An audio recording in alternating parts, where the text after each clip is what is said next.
Si Secretary Bert Gonzales upang talakayin po niya ang tunay na papel ng organisadong masa sa national transformation.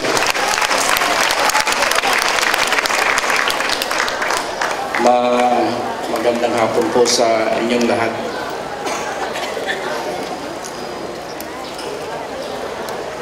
Alam niyo po, ang original na plano po sana natin pagkatapos natin sa Davao ay pupunta na tayo sa Maynila.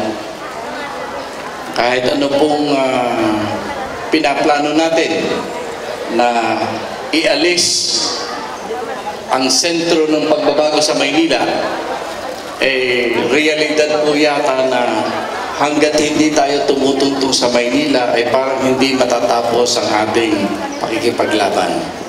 Kaya tiningnan po natin ang sitwasyon at sinabi natin ay tayo ay tutungo sa Manila. Kaya po ang National Transformation Council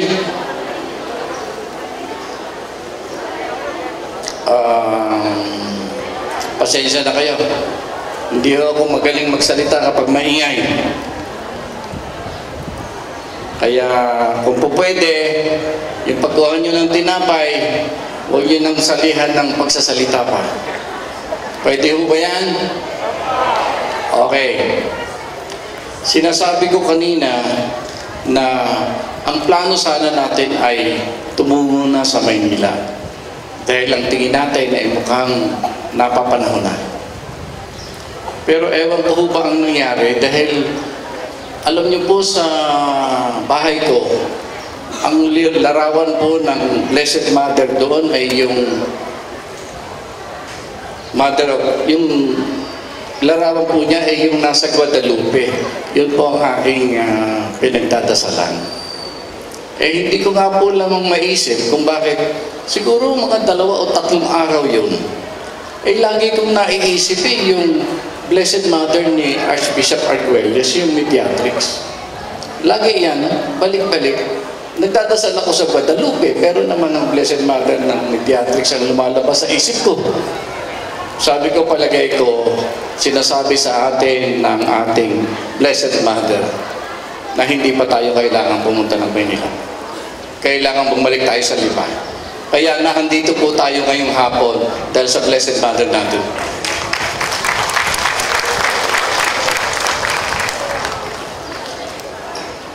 Ngayon ko naman pong hapon na ito, naunawaan lang kung bakit ang Blessed Mother natin, tinadala pa tayo dito sa Lipa. Ayaw na pa niyang makipagbakbakan tayo ng yung tunay na yung huling bakbakan. Alam niyo po, seryoso na trabaho o isang seryosong bagay kung ang ating gagawin ay ang magpalit ng gobyerno. Hindi po biro yan. Napakaseryoso po niyan. Pinag-aaralan po natin ang mga importanteng pamamaraan kung paano natin gagawin yan. Hindi po sapat na nauunawaan na natin at nararamdaman na kailangan ng pagbabago dito sa atin. Katungkulan po ng mga namumuno na hindi basta-basta isusubo ang sambayanan sa isang laban na maaaring magdulot lamang ng kasawian. Pinag-aaralan po mabuti yan. Sa karanasan po natin, sa mga nagdaang pagbabago, nakita po na natin ang mga pagkukulang. Unang-una, nakita natin na kailangan bago tayo magsimula na magkaroon ng moral basis ang gagawin natin. Kailangan maibalik natin ang kaisipan ng ating mga kababayan sa kung ano ang natural sa atin. If you will examine our people, tayo ay isang bansa na laging nananalangin. na tayo ay malapit sa Diyos. Importante yun. Kaya ang masasabi ko lang sa inyo, nagsimula ang National Transformation Council to establish the moral basis of regime change. Sinikap din natin na mabigyan ng tamang pagkilos o batayan ng pagkilos ang pagbabago. Maibabalita ko sa inyo na sa tingin ko po, nagtagumpay ang National Transformation Council na maipakita na kung tayo kikilos ulit para sa sambayanan, kailangan yung moral basis at kailangan ay malapit sa ating mga paniniwala. Napapansin ko po, sa ngayon, walang grupo na oposisyon, malaki o maliit, wala ni isa man na kumikilos nang hindi nagsisimula sa pagdarasal.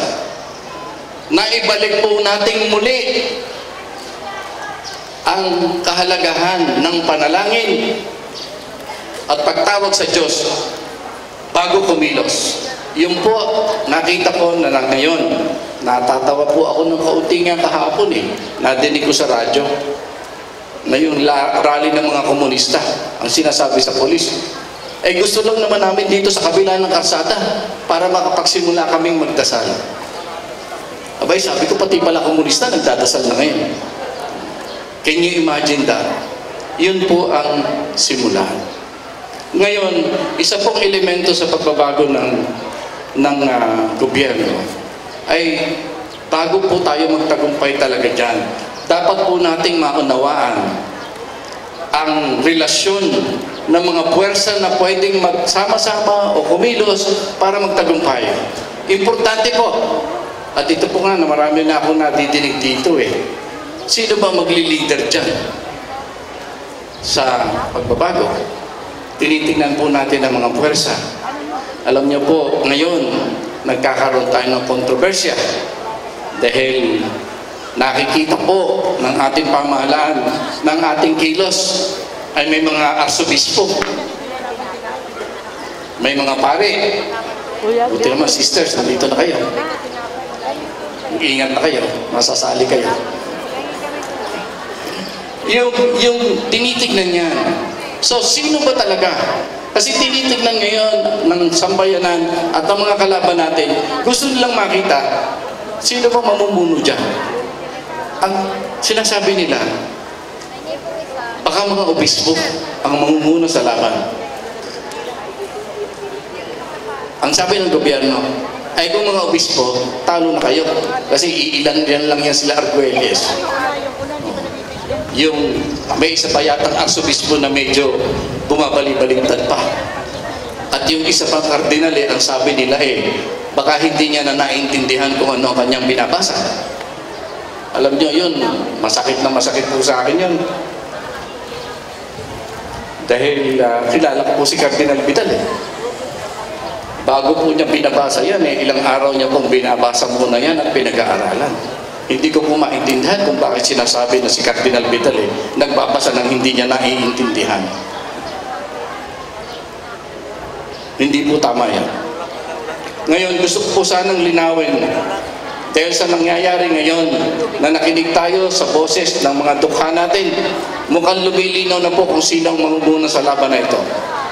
Nais ko po sanang ibalik sa inyo ang pag-unawa. Yung sinabi ni Archbishop Caballa dito kanina, ang hiniling po natin sa mga obispo ay bigyan ng basbas at sabihin na tama ang ginagawa natin nang naaayon sa itinuturo ng ating pananampalataya. Tama ang gagawin nating pagbabago. Sa tingin ko po, sapat na yan. Hindi po tayo pumunta sa CBCP dahil hindi naman po natin hinihiling na ang mga obispo ang mamuno at manguna sa pagbabago dito sa atin. Kailangan natin sila ang kanilang patuloy na paggabay sa atin.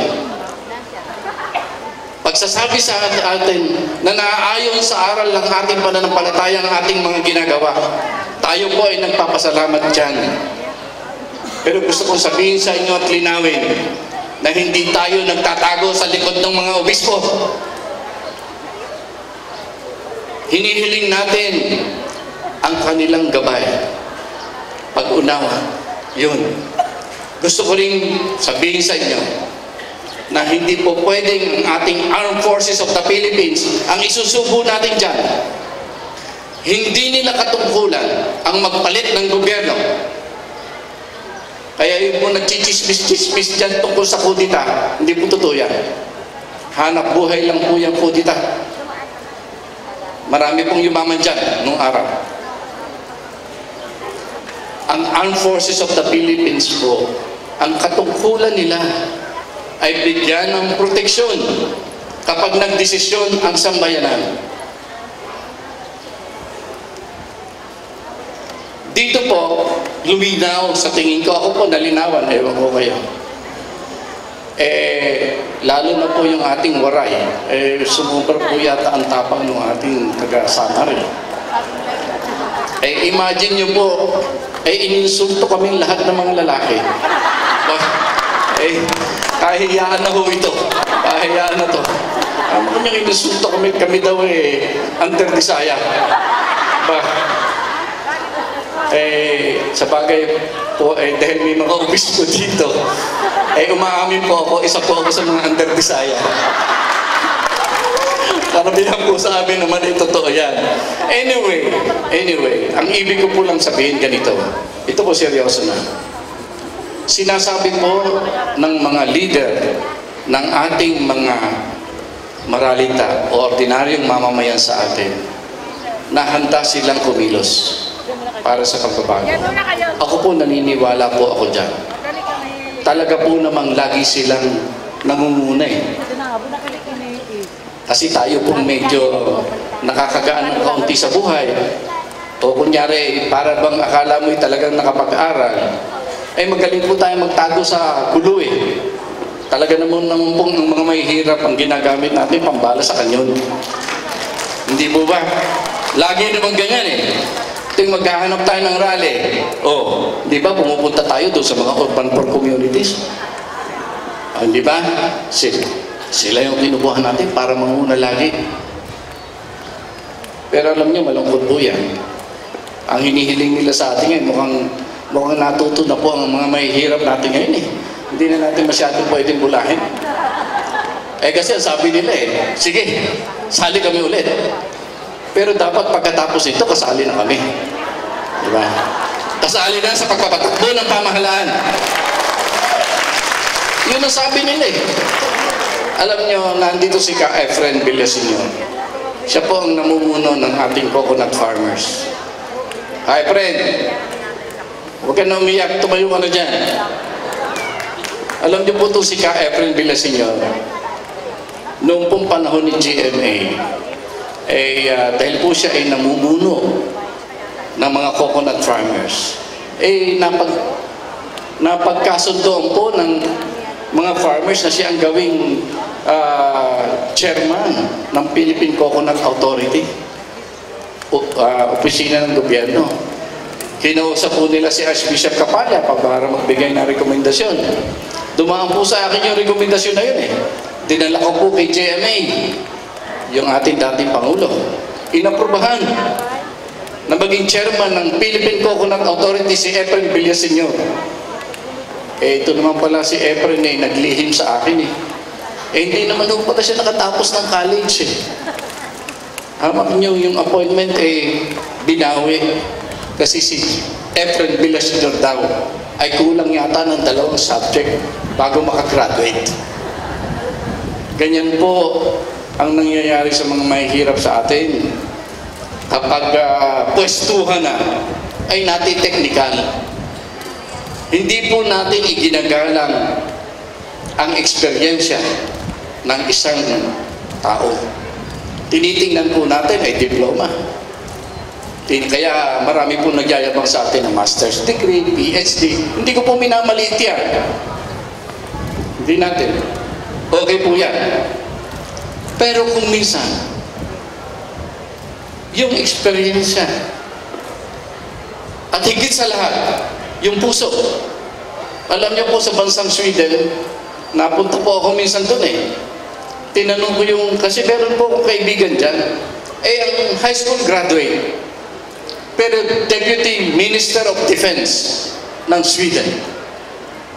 Sabi ko, paano ka napasok dyan? Deputy Defense Minister, high school graduate, hindi nakatapos ng college. And how come you were appointed? Sabi niya, you know, in Sweden, what we are looking after is the heart of a person, the heart of a leader. Yeah. Ang mga technocrat, you can easily find, you can hire them and fire them anytime. Pero ang puso ng isang leader, mahirap hanapin. Mahirap hanapin. Kapag nakita yan, dapat itinitreasure at iniligay kung saan nararapat. This will be one major policy of the National Transformation Council when we get to power. Kaya huwag kayong mag-intindi. Ang intindihin nyo kung paano yung gagawin ng inyong mga biodata. Ngayon, ang sinasabi ko kanina ay yung anong epektibong organisasyon ng mga puwersa para tayo magtagumpay. Sinabi ko na hindi ang mga obispo ang mamumuno sa atin, hindi rin armed forces. Ang lumalabas po yata ay what is right. Taong bayan mismo. Ngayon, dito po sa taong bayan natin, mukhang nagbo-volunteer na naman po yung mga tinatawag na mga mahihirap na sila ang mangunguna. So, ang nasa forefront po natin ay ang mga mahihirap sa paglalaban na ito. At kaming mga pinalad na hindi maging mahirap, dyan na lang tayo sa tabi-tabi. At inaasahan pa rin natin ang ating mga religious communities na manatiling susuporta dito. Pero may mas magandang role ang ating mga religious leaders. Sana huwag niyong papayagan na kapag natapos na ang bakbakan, ay mapunta naman sa mga mayayaman lamang ang magpapatakbo ng pamahalaan. Kailangan kung sinong naghirap, kung sinong nagsaing, alam niyo na yata ang sagot doon, di ba? Ay nakakalimutan ko. Sino nagsaing? Isang kakain. Okay yan. Titingnan natin yan. Alam niyo po, Pedro, ito po ang isang importanteng elemento at ito ang gagawin ng National Transformation Council in the coming days. Alam niyo po, nagkaroon po ako ng pagkakataon na mapalapit kay President Cory Aquino. Kasi po, ang nangyari, ang nagpatumba po ng ating diktadura ay ang taong bayan. Sinabi ko kay President Cory Aquino, alam niyo po, Mrs. President, yung role ng taong bayan,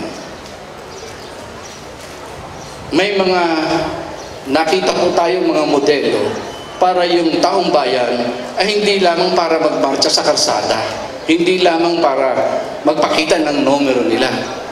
May mga sistema po sa mararaming demokrasya sa iba't ibang panig ng daigdig, lalo na mga most advanced democracies, wherein the people are effectively integrated in governance. Yung po ang sisimulan natin ngayon. Kaya po, ang pangangailangan lang dyan is that kailangan po organisado ang sambayanan. Sa araw na to, ipinakita po natin ang apat na grupo ng ating sambayanan na sa tingin natin ay nagre-representa ng mga mahihirap sa atin. The fisher folks, the farmers, the urban poor, and the workers. Kaya mangyayari po sa pagdating ng araw, we will have multi-sectoral assemblies and maybe congresses in all regions of the country. Magsisimula pong magkaroon tayo ng asembleya sa bawat rehiyon. This to me is real people power. Hindi po pwede na ang people power ay mag-a-assemble lang tayo sa isang karsada at magsasabing nagkaroon na ng people power. True people power is when we achieve yung ability na yung kontribusyon ng taong bayan ay tuloy-tuloy hanggang sa pagpapatakbo ng pamahalaan. Kaya magkakaroon tayo ng regional assemblies in all regions of the country. We will have the leaders ng 4 na sektor na nagsalita ngayon sa bawat region at magkakaroon sila ng pagpupulong, pag-uusap at pagdunumina ng sino ang mamumuno sa kanila. Pag natapos natin ang mga regions, we will have one National Congress. Mamimili tayo ng national leadership ng mga manggagawa, isa, ng mga magsasaka, ng mga urban poor, at saka ng mga fisher folks. Yung 4 pong mamumuno nationally sa ating mga sektor, kinonsulta ko po ang National Transformation Council, pumapayag po sila. At natutuwa na ang mananalo po sa National Congress ng mga samahan ng ating mga maralita na mga sektor ay sasama po sa loob ng National Transformation Council. Yan po ang gagawin natin. Ito po ay hindi lamang paghahanda para labanan ang gobyerno. Ito po ay paghahanda dahil ang tingin natin magtatagumpay tayo. Kaya ang paghahanda natin sa ngayon ay kung paano natin masisigurado na ang partisipasyon ng ating mga mahihirap sa pagpapatakbo ng pamahalaan ay sisimulan na natin ngayon.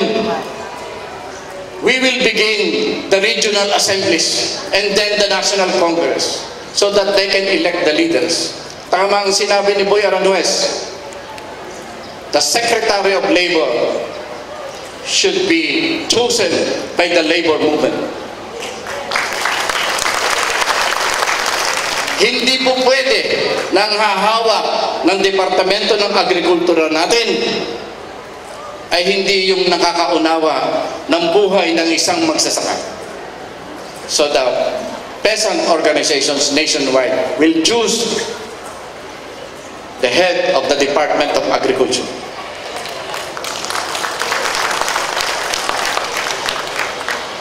Ewan kung gagawin natin dito sa mga urban poor. Kasi alam niyo po sa urban poor, galit na galit ako dyan eh. Sa totohanan po, ayoko na makakita ng mukha ng mga urban poor eh. Hindi po dapat kasi na meron tayong urban poor. Kaya natatandaan nyo, nakakalimutan nyo na. Alam nyo, tawagan po namin sa asosasyon ng mga urban poor. Kami po ay asosasyon ng mga urban poor ngayon, but urban rich to be. Urban rich to be. Pagdating ng araw, wala na po tayong urban poor. Yun ang importante. That will be the objective of the urban poor. So, mamili na kayo kung anong departamento gusto nyo. Yung mga fisher folks natin, alam nyo, ewan ko, ninervyos yata si Camilan eh. Hindi niya naikwento na may pagkakataon, may mga presidente o gobyerno na nagbigay boses sa mga mangingisda. They were able to craft the Small Fisher Folks Law. Kinukonsulta sila ng Bureau of Fisheries. Sabi nga nila sa akin, alam mo, Secretary, there was a time na kami na mismo halos ang nagpapatakbo ng Bureau of Fisheries. That should be the future. Again, we will do it. So yan lang po ang masasabi ko sa inyo.